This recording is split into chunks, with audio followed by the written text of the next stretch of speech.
My dad just didn't start golf till later in his life. So I would just happen to go to the golf course and ride in the cart and then drive the cart and then eventually started hitting golf balls and then it just went from there. That's how 2023 Michigan Golf Hall of Fame inductee Doug Labelle II remembers getting introduced to the game on the fairways and greens in Mount Pleasant.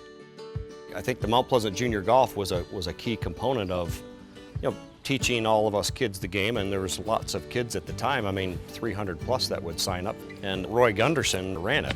So you're out there with everybody else just trying to learn. That's kind of how things got started.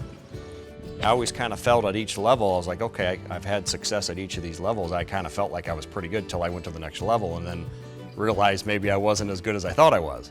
But I think that only just instilled the determination to try to get better, to be able to compete at that level. And then the whole sequence starts over again as you get to the next level, to high school, to college, to the professional level.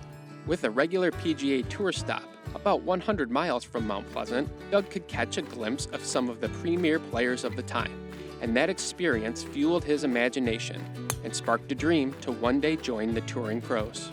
It was probably in that 8 to 12 range that my dad had kind of taken me down to the PGA Tour event that was held at Warwick Hills in Grand Blanc, Michigan.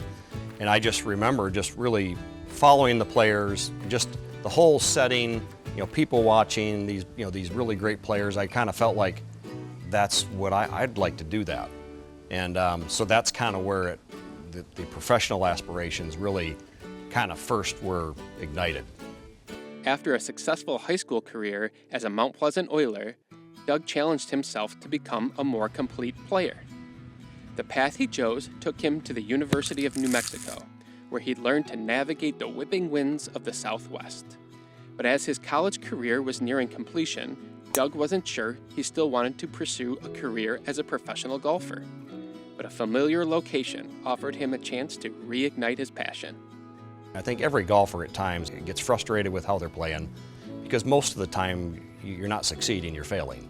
So how do you have the inner strength to forge ahead when you just kind of want to give up?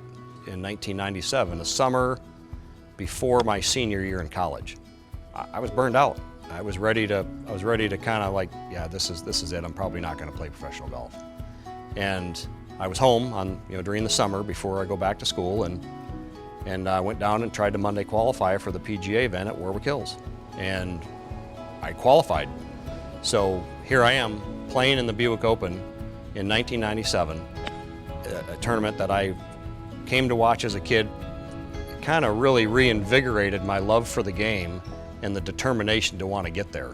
So I think that experience was placed in a very, very timely part of my life, because if that wasn't there, I may not have ever turned pro.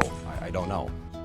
As a professional, Doug competed in some of golf's most prestigious events, including the US Open and the British Open. But a couple of other tournaments also stand out.